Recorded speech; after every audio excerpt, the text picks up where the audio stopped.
SC Verma का पहला सवाल है और हमें एप्सिलॉन नॉट, इसको क्या रीड करते हैं? एप्सिलॉन नॉट ये क्या बताती है? ये एक कांस्टेंट है जो बताती है वैक्यूम में कितनी आसानी के साथ इलेक्ट्रिक फील्ड पास कर सकती है। ओके, अगर कोई मीडिया होगी उसके केस में हम यूज करेंगे एप्सिलॉन। ठीक है, जीरो लग गया मतलब वो वैक्यूम को दिखा रही है। मीडियम में इलेक्ट्रिक फील्ड कितनी आसानी के साथ जा रही है वो पता चलता है इस कांस्टेंट से। अगर ये कांस्टेंट बड़ी होगी तो इलेक्ट्रिक फील्ड कम पास करेगी। ठीक है, इलेक्ट्रिक फील्ड कम पास करेगी उस मीडियम से। अगर उस मीडियम की एप्सिलॉन कम होगी तो उसमें से इलेक्ट्रिक फील्ड ज़्यादा पास करेगी। तो जो परमिटिविटी है ऑफ मीडियम वो अलाउ करती है या फिर ब्लॉक करती है। तो अब इसको हम बंद कर देते हैं, इससे कोई खास मतलब है नहीं। कूलम्स लॉ से हमारे को पता है फोर्स की जो मैग्नीट्यूड होती है दो चार्ज पार्टिकल के बीच में वो होती है 1/4πε0 Q1 Q2 by r square. Drawing में देखो यहाँ एक चार्ज है Q1, यहाँ एक चार्ज है Q2, दोनों चार्ज सेपरेटेड हैं डिस्टेंस r से। तो इनके बीच जो फोर्स लगेगी उसकी मैग्नीट्यूड f है और वो क्या होगी 1/4πε0 Q1 Q2 by r square. किस लॉ से? कूलम्स लॉ से। तो एप्सिलॉन को आप यहाँ पे लेके आओ फोर्स के पास, और फोर्स को एप्सिलॉन के पास लेके जाओ तो आप क्या लिख सकते हो 1/4π(F) Q1 Q2 by r square. Okay, अब सबकी हम डायमेंशनल फार्मूला लिखेंगे। देखो 1/4π एक कांस्टेंट है तो इसकी कोई भी डायमेंशनल फार्मूला नहीं होगी, लेकिन फोर्स की होती है। फोर्स की डायमेंशनल फार्मूला आपको याद रखनी है, कितनी होती है mL(T⁻²), ये बहुत इंपॉर्टेंट है। तो यहाँ पे नीचे क्या आ गई mL(T⁻²). अब चार्ज को हम क्या बोलते हैं? Current into time. चार्ज जो होती है वो क्या होती है? Current into time. करंट की डायमेंशनल फार्मूला एम्पियर होती है। करंट एक फंडामेंटल क्वांटिटी है और उसकी एसआई यूनिट क्या होती है? एम्पियर। टाइम भी एक फंडामेंटल क्वांटिटी है, उसकी एसआई यूनिट क्या होती है? सेकेंड। और सेकेंड को हम डायमेंशनल फार्मूला में टी से रिप्रेजेंट करते हैं। तो ए इंटू टी या आई इंटू कैपिटल टी भी लिख सकते हो।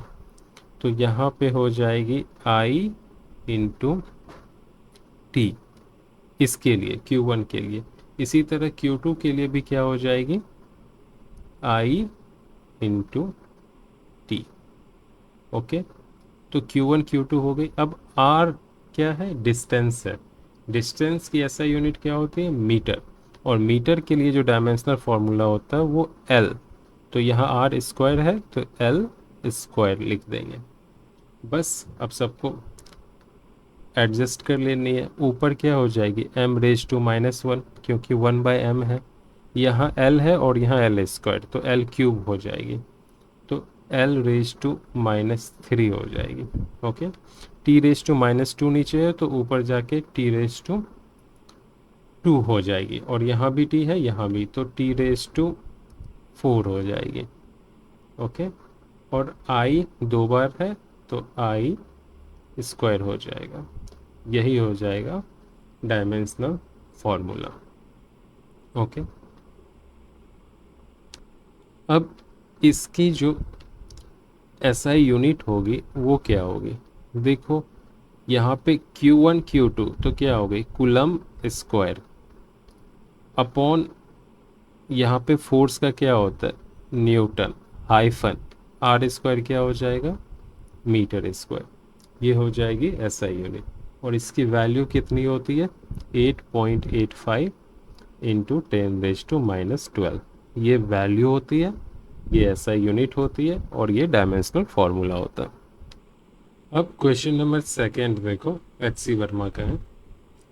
अ चार्ज ऑफ 1 कूलम, तो एक चार्ज जो है जिसकी वैल्यू कितनी है 1 coulomb, is placed at the top of your college, और ये कहाँ पे रखी हुई है, कॉलेज के टॉप पे, तो ये कॉलेज है।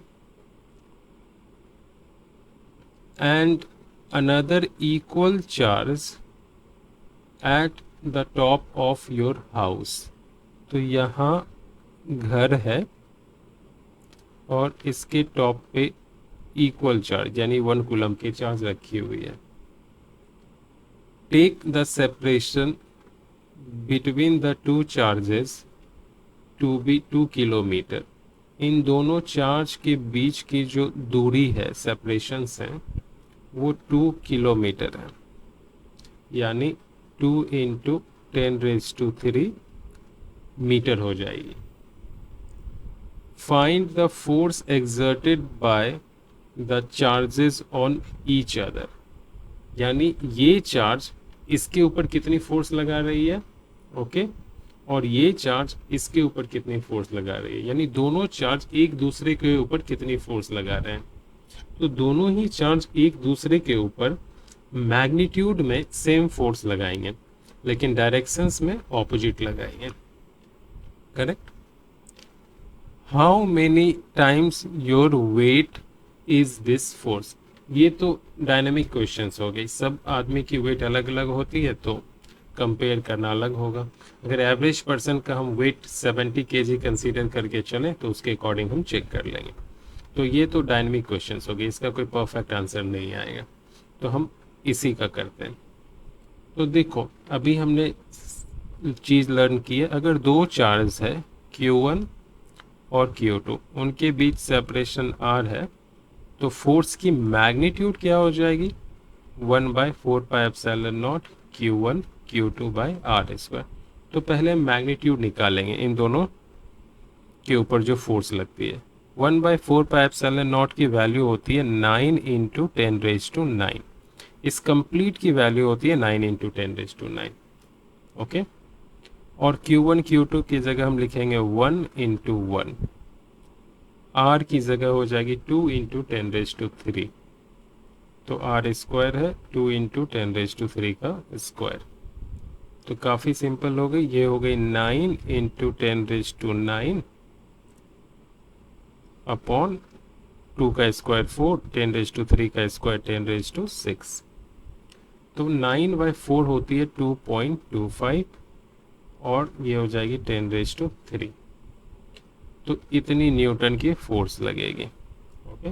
मतलब क्या हो गया, अगर पूरा एक्सपैंड कर दो 2250 न्यूटन, दो 1 कूलम के चार्ज के बीच जो कि 2 किलोमीटर दूर सेपरेटेड है, फिर भी इतनी न्यूटन लगती है। अगर एक 70 kg का आदमी है और एक्सेलरेशन ड्यू टू ग्रेविटी 10 है, तो वेट कितना होगा 700 न्यूटन, यानी एक 70 kg का आदमी 700 न्यूटन फोर्स फील करता है ग्रेविटी की वजह से। और यहाँ 2 कूलम चार्ज जो कि 2 किलोमीटर दूर है, 1 कूलम की 2 चार्ज जो कि 2 किलोमीटर दूर है, वो इतनी न्यूटन फोर्स एक्सपीरियंस करती है।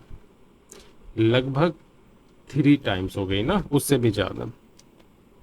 अब question number 3, at what separation should two equal charges 1 coulomb each be placed so that the force between them equals the weight of 50 kg person।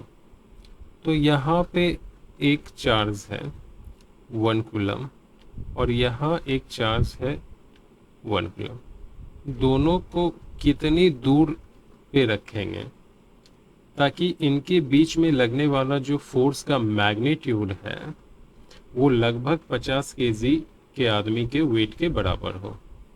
तो 50 kg के आदमी का जो वेट होगा वो mg होगा, यानी 50 into 10, that is 500 Newton. Book 9.8 लेगी तो 490 हो जाएगा, लेकिन मैं 10 मीटर पर सेकेंड स्क्वायर ले रहा हूँ तो आंसर एग्जैक्ट नहीं आएगा। ठीक है, मैं कैलकुलेशन आसान करने के लिए 10 ले रहा हूँ। तो यहाँ पे डिस्टेंस नहीं दिया हुआ तो r कंसीडर कर लो, जिसको हमें निकालना है, और निकालना है इसीलिए मैं यहाँ बॉक्स बना देता हूँ। जब निकल जाएगा तो फिल कर दूंगा, उससे पता चल जाएगा क्या निकालना था। तो हमारे को इनके बीच में फोर्स का इक्वेशंस लिखना पड़ेगा, फॉर्मूला लिखना पड़ेगा कूलम्स लॉ से, 1/4πε0 Q1 Q2 by r square. Force जो सवाल में कह रहा है वो इस आदमी के वेट के बराबर है, तो फोर्स की जगह हम ये वेट डाल सकते हैं। तो फोर्स की जगह वेट डालेंगे 500, यहाँ 9 × 10⁻⁹ इंटू चार्ज यहाँ पे 1 है और यहाँ भी 1 है, और सेपरेशन r²। सब कुछ SI यूनिट में टैकल करनी है। अब एक्सचेंज करेंगे, r² को 500 की जगह पे लेके आएंगे तो r² हो जाएगी, और 500 चली जाएगी r² की जगह पे, तो 9 × 10⁻⁹ तो काफ़ी सिंपल है। एक फ़नी चीज़ ये है, अगर हम यहाँ पे 490 यूज़ करते हैं ना तो r का प्रॉपर वैल्यू आ जाता है। तो इस क्वेश्चंस में एक्चुअली 9.8 यूज़ करोगे तो ज़्यादा बेहतर आंसर आएगा। तो मैं भी 9.8 यूज़ कर देता हूँ, 9.8।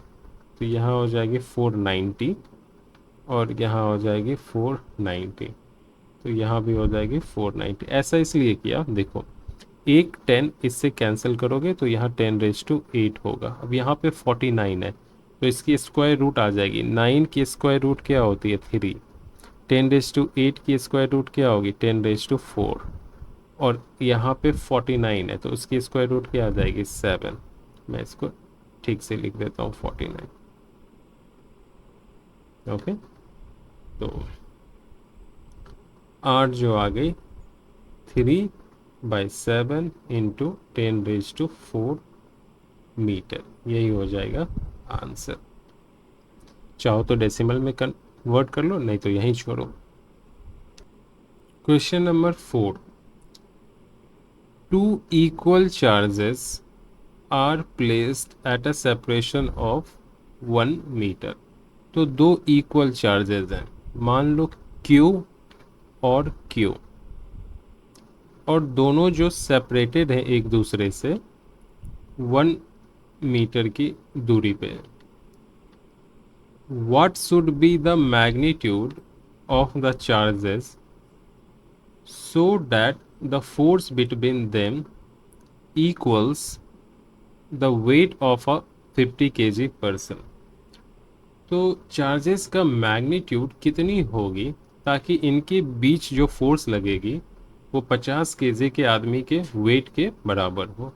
तो अगेन वेट जो होती है वो क्या होती है mg, मास कितनी है 50, g 9.8, तो कितनी हो गई 490 न्यूटन।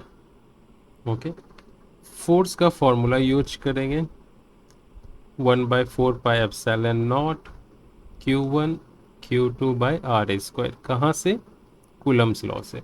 अब 1/4πε0 की वैल्यू 9 × 10⁻⁹ होती है।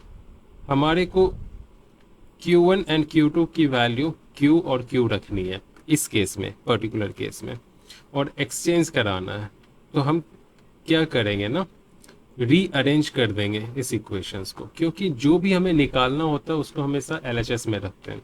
तो रीअरेंज करेंगे तो क्या हो जाएगी 1/4πε0 Q1 Q2/r² equal to F।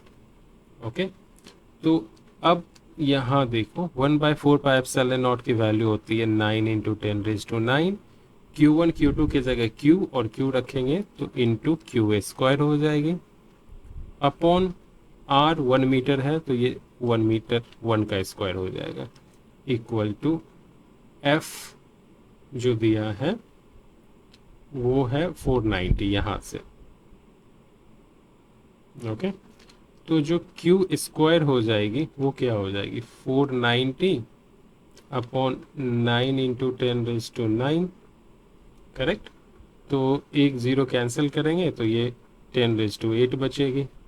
तो क्यू क्या हो जाएगी, क्यूब रूट लेंगे तो 7/3 into 10⁻⁴, that is 7/3 into 10⁻⁴ coulomb. Okay, तो 1 कूलम जो होती है वो बहुत बड़ी चार्ज की वैल्यू होती है। तो जनरली हम चार्ज की एसआई यूनिट माइक्रो कूलम या नैनो कूलम या पिको कूलम में लेते हैं। एक्चुअल एसआई यूनिट क्या है, कूलम, लेकिन यूनिट जो है माइक्रो कूलम, नैनो कूलम और पिको कूलम ज़्यादा यूज में आती है क्योंकि ये छोटी यूनिट है। तो ये हो गया आंसर।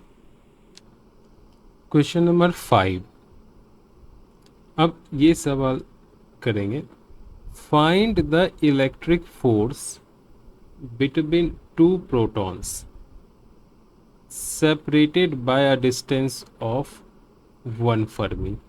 देखो दो प्रोटॉन्स हैं, एक यहाँ है और एक यहाँ, इनके बीच जो सेपरेशन है वो है 1 फर्मी का, और 1 फर्मी जो होती है वो बराबर होती है 10⁻⁻15 मीटर के, और दोनों ही प्रोटॉन हैं। तो एक प्रोटॉन के पास जो चार्ज होगा वो क्या होता है, 1.6 इंटू 10⁻⁻19 कूलम। तो ये हो गई Q1, यानी पहले प्रोटॉन के पास। दूसरे प्रोटॉन के पास जो चार्ज होगी वो भी सेम होगी, 1.6 इंटू 10⁻⁻19 कूलम। ओके,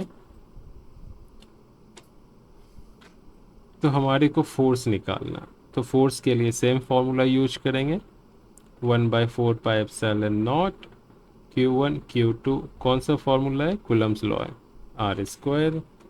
सो 9 इंटू 10⁻⁹ इंटू 1.6 इंटू 10⁻⁻19, डायरेक्ट मैं स्क्वायर कर देता हूँ क्योंकि दोनों चार्ज सेम है, Q1 and Q2, upon R², that is 10⁻⁻15 का होल स्क्वायर। अब इसको टैकल करेंगे तो यहाँ सबसे पहले 9 इंटू 10⁻⁹, 16 का स्क्वायर 256 होता है, तो 2 प्लेस के बाद डेसिमल आ जाएगी, और 10⁻38 अपॉन 10⁻30। तो अब डायरेक्ट हम इसको इससे मल्टीप्लाई करेंगे, 9 6 54, कैरी 5, 9 5 45 प्लस 5 50, कैरी 5, और 9 2 18 प्लस 5 23।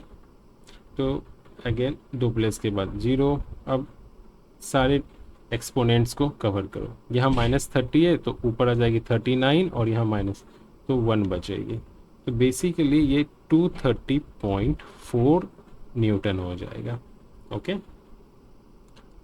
तो और यहाँ देखना दोनों पॉजिटिव चार्ज हैं, तो फोर्स जो लगेगी दोनों के ऊपर वो रिपल्सिव होगी, क्योंकि like charges always repel each other.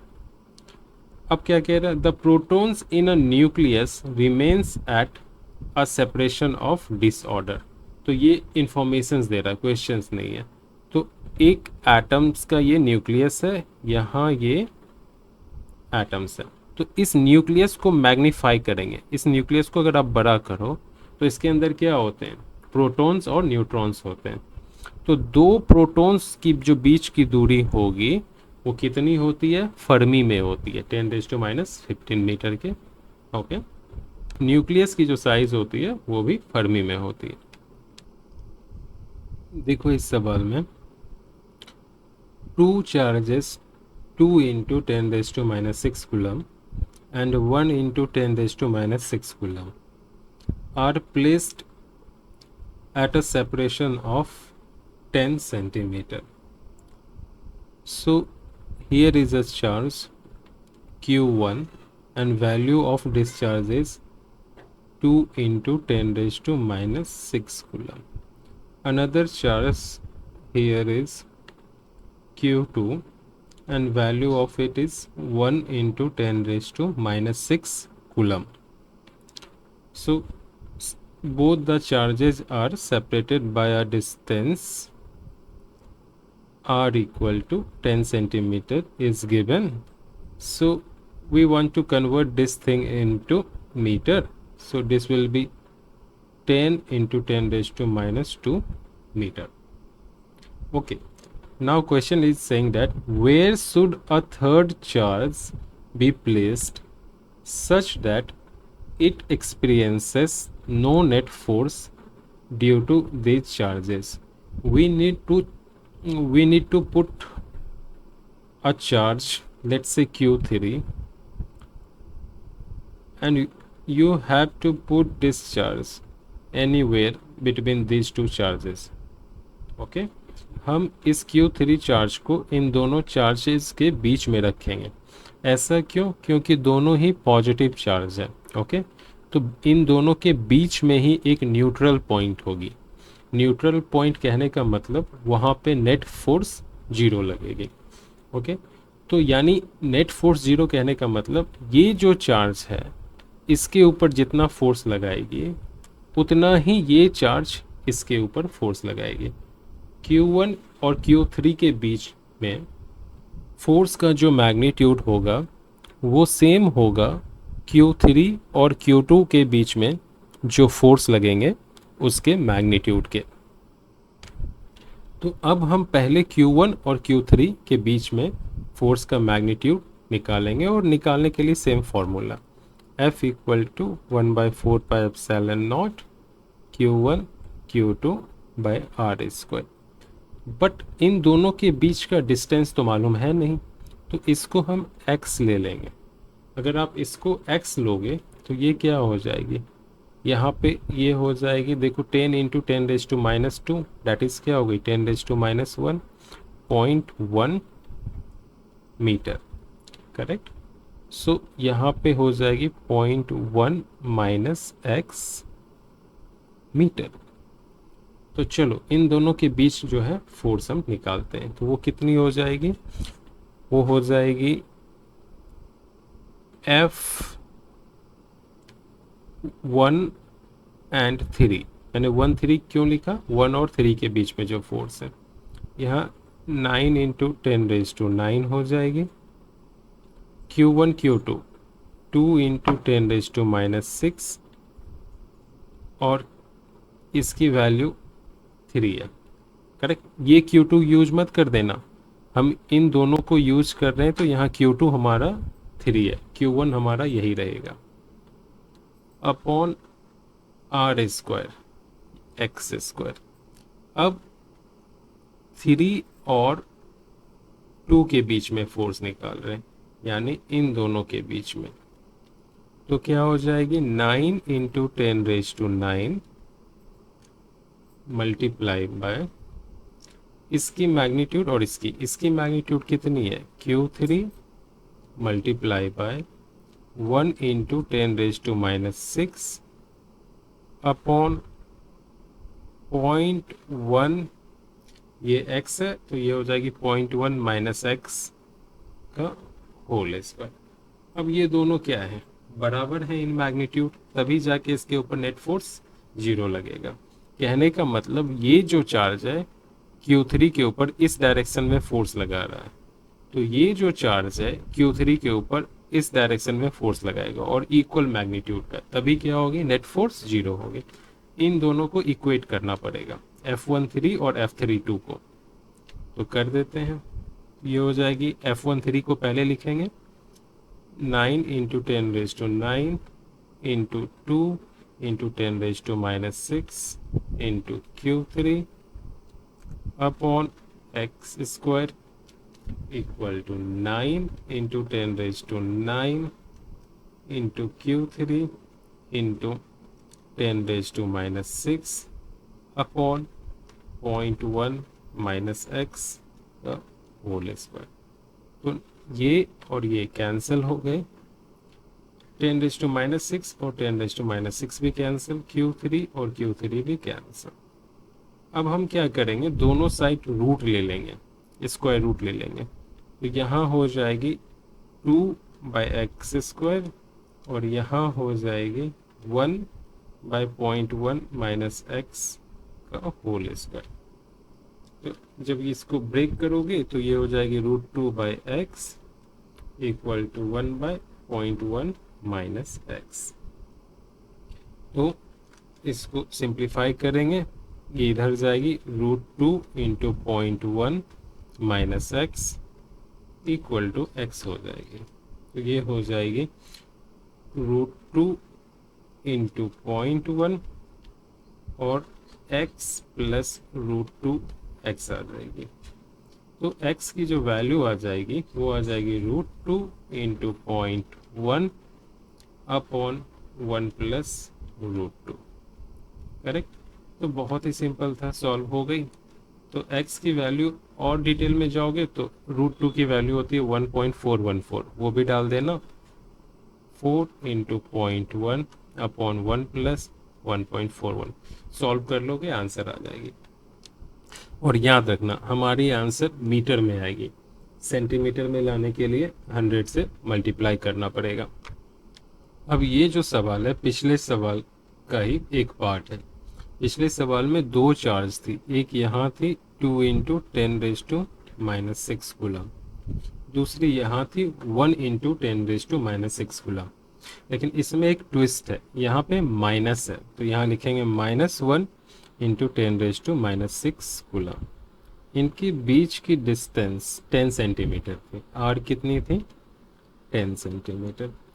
तो हमारे को एक थर्ड चार्ज बिठानी है कहाँ पे, जिससे कि उसके ऊपर नेट फोर्स 0 हो जाए।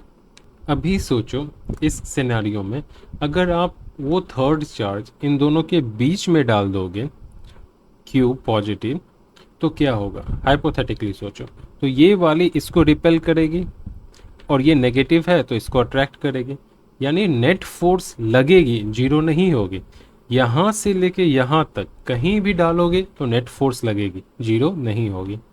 तो आपके पास जो चॉइस बचता है वो बचता है कि आप इस चार्ज के बियॉन्ड जाओ और यहाँ पे रख दो। अगर यहाँ पे अगर हम एक थर्ड चार्ज रखें Q3, तो ये जो चार्ज है इस पॉजिटिव को रिपेल करेगी और ये जो चार्ज है इसको अट्रैक्ट करेगी। तो दोनों को हो सकता है एक दूसरे को कैंसिल कर दें और 0 बन जाए। करेक्ट, नेट फोर्स 0 हो जाए। तो हम यहीं रखेंगे Q3 को। All clear? ऐसे आपको सोचना पड़ेगा, एनालिसिस लगानी पड़ेगी। तो यहाँ ये हमारा क्या था, Q1 था और ये हमारा Q2 था।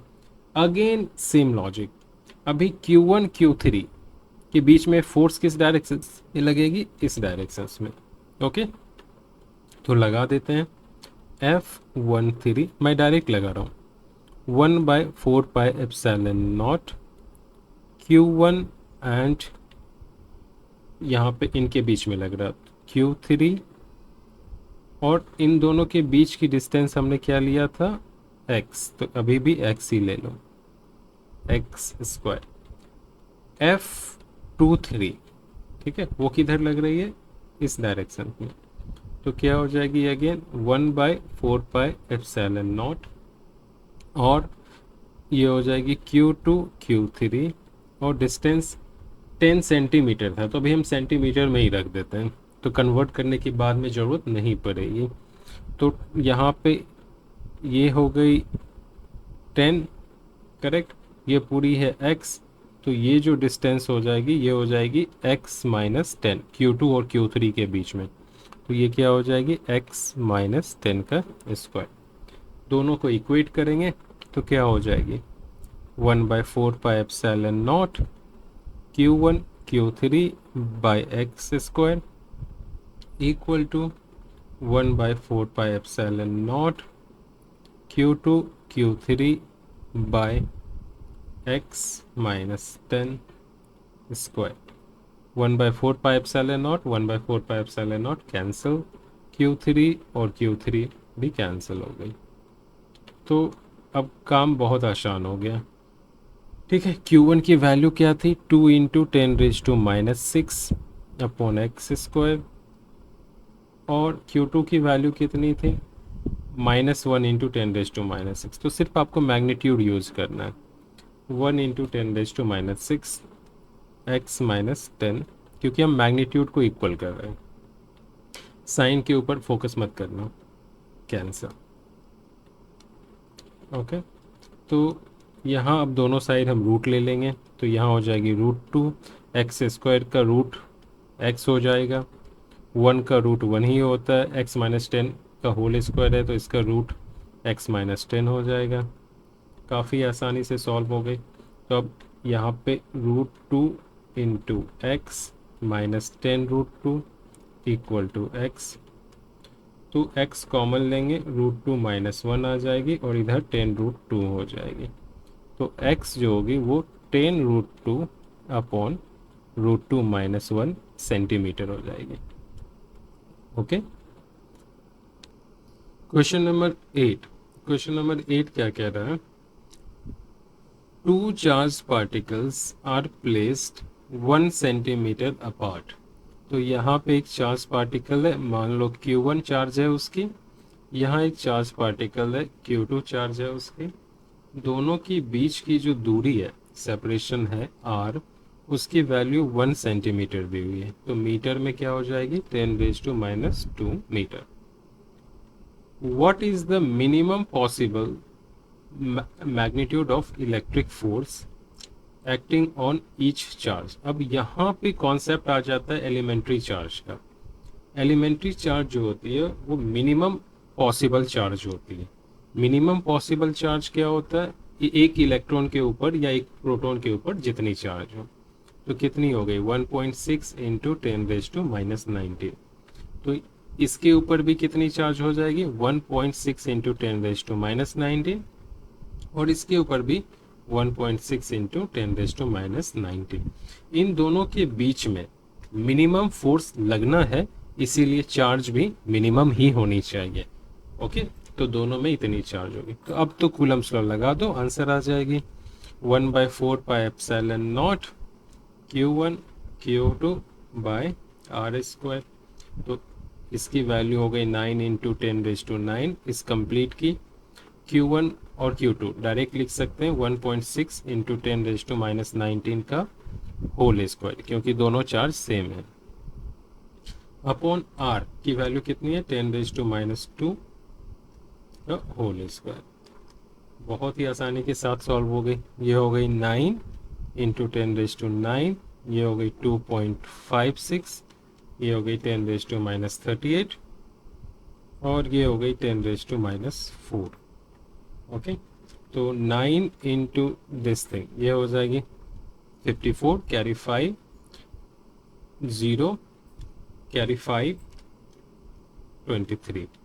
और अब इसको टैकल करेंगे, ये 13 हो जाएगा, तो ये हो जाएगा -38 + 13, तो 25 न्यूटन। ओके, तो कितनी आ गई? 23.04 इंटू 10⁻⁻25 न्यूटन। इसी को लिख सकते हैं 2.304 इंटू 10⁻⁻24 न्यूटन। इतना मिनिमम फोर्स लगेंगे। अब जिनको कूलम्स लॉ नहीं पता है उनके लिए मैं डिटेल में समरी पढ़ा रहा हूँ कूलम्स लॉ का। तो इससे फ़ायदा क्या होगा? आप कूलम्स लॉ सीख जाओगे और वापस से जब इन सारे न्यूमेरिकल की प्रैक्टिस करोगे तो आपको आसान लगेगा। तो कूलम्स लॉ कहता है कि स्पेस में कोई भी 2 चार्ज लेनी है। तो यहाँ पे एक चार्ज है Q1 और दूसरी चार्ज है Q2, और ये चार्ज कैसी होनी चाहिए? पॉइंट चार्ज होनी चाहिए। तो ये हो गई point charge Q1 and Q2। इन दोनों चार्ज के बीच में सेपरेशंस r है। ओके, तो स्केलर फॉर्म में कूलम्स लॉ कह रहा है जो फोर्स दोनों के बीच में लगेंगे वो होगी 1/4πε0 Q1 Q2 by r²। Clear हुआ? बट वेक्टर फॉर्म में ऐसा नहीं होगा। वेक्टर फॉर्म में हमें सोचना पड़ेगा डायरेक्शंस के बारे में भी। ओके, ये है स्केलर फॉर्म, मैं लिख देता हूँ स्केलर फॉर्म। इसमें सिर्फ और सिर्फ मैग्नीट्यूड पता चलेगा। अब मान लो ये चार्ज पॉजिटिव है और ये भी चार्ज पॉजिटिव है, तो जब वेक्टर के फॉर्म में हम फोर्स को डिसाइड करते हैं तो ऐसे बोलते हैं, force on first due to second, तो F on first due to second ऐसे, और वो होती है 1/4πε0 Q1 Q2 by r square. अब डायरेक्शंस देखो, फर्स्ट चार्ज के ऊपर जो फोर्स लग रही है सेकेंड की वजह से वो इस डायरेक्शंस में लग रही है, तो डायरेक्शंस क्या है, इधर लेफ्ट साइड है ना। और हमेशा हम ज्योमेट्री का यूज करेंगे, कोऑर्डिनेट ज्योमेट्री का, तो मैं हमेशा कोऑर्डिनेट ज्योमेट्री का यूज करता हूँ। अगर हमारा राइट वर्ड है तो मैं आर कैप पॉजिटिव लेता हूँ डायरेक्शन में, लेफ्ट वर्ड है तो आर कैप नेगेटिव लेता हूँ। तो इस केस में जो डायरेक्शन होगा माइनस आर कैप नेगेटिव होगा। क्लियर हुआ? अब force on 2 due to 1, force on charge second due to charge 1, इसके ऊपर इसकी वजह से जो फोर्स होगी वो किस डायरेक्शंस में होगी, राइट वर्ड होगी, क्योंकि दोनों पॉजिटिव चार्ज हैं तो रिपल्सिव होगी। और ये हो जाएगी 1/4πε0, अगेन मैग्नीट्यूड सेम होगा, सिर्फ डायरेक्शन चेंज होगा, और डायरेक्शन इसकी क्या हो जाएगी, r cap positive. Okay, positive है इसलिए लिखते नहीं है। क्लियर हो गया? तो यहाँ आप क्लियरली देख सकते हो दोनों चार्ज के ऊपर फोर्स का मैग्नीट्यूड सेम है, सिर्फ अलग क्या है, डायरेक्शंस। तो ये किस लॉ को ओबे कर रही है, न्यूटन्स थर्ड लॉ को। क्लियर?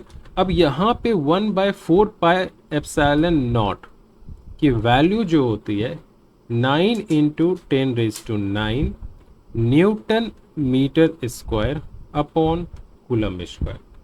ठीक है, ये होती है वैल्यू,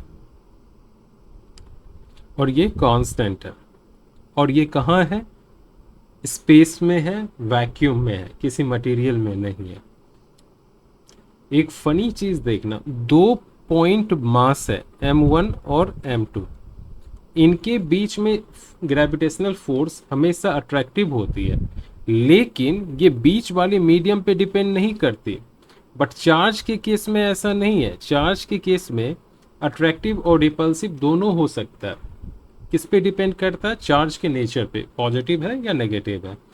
और जो फोर्स होती है वो इंटरवीनिंग मीडियम, दोनों चार्ज पार्टिकल के बीच में कौन सी मीडियम है इस पे डिपेंड करती है, और ग्रेविटेशनल फोर्स नहीं करती। क्यों डिपेंड करती है, क्योंकि मीडियम के अकॉर्डिंग उसकी एप्सिलॉन परमिटिविटी चेंज होती है, यानी ये पूरा जो डेटा है ये चेंज होता है। All clear?